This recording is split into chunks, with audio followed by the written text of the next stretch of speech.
the process is very much in the match referee and the ICC's hands. I think the fact that Australia have admitted to what they've done sort of makes it certainly comes across as very unfortunate, and there's no place for that in cricket at all. And I'm sure they're going to go through the internal processes. The ICC are going to get involved. But from a Cricket South Africa perspective, we just got to make sure that we try and win this game. Yeah, I can't really talk for them, but when the evidence is as damning as it was, sometimes it's sometimes just better just to plea and to come clean, and that's probably what they were thinking. Yeah, it can certainly go two ways. I mean, we've always been used to an Australian team that wants to lead from the front, almost bully you on the field and off the field. And to a certain extent, we've managed to minimize that. But it can also go the other way, is when somebody is wounded and their backs are against the wall, they come out, blazing. But from our perspective, it's to control what we can do. It certainly is a good cricketing wicket. We need to make sure that we can at least get another 50 to 100 runs this morning and then start putting the pressure onto them with the ball. Most definitely.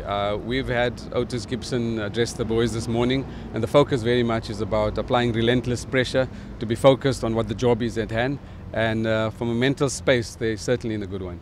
So, I mean, reverse swing is trying to change the condition of the ball, but in a legal way, and I think many teams try and do that.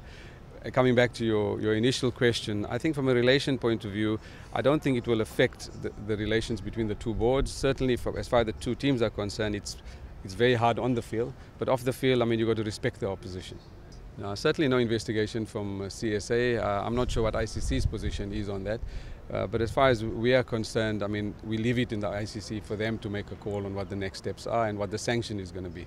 Yeah, that was a bit surprising in the sense that they didn't change the ball because the condition of the ball at the time hadn't been affected.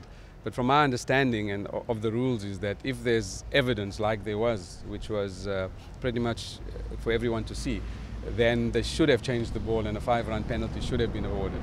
Not immediately, and certainly not at the time. I think, with international cricket, the way that it's played on the international stage, there are just so many cameras nowadays. So if people are trying to do anything untoward, it's just a matter of time before they'll be exposed. We've always enjoyed the Newlands crowd. I mean, this is the best supported venue in the country, and we just love playing here. I think we need to just understand that there's passion among supporters as well, and where do we draw the line? We keep talking about the line. If we've been to Australia on a number of occasions, and if the same rule had to be applied, probably half the stadium would have been chucked out. So I think everybody just needs to understand that there's a limit. You can't be abusive, you can't be vulgar, you can't be racist, you can't be sexist. But beside that, if it's banter, then we don't have any issues at all. From our perspective, we love the Newlands crowd.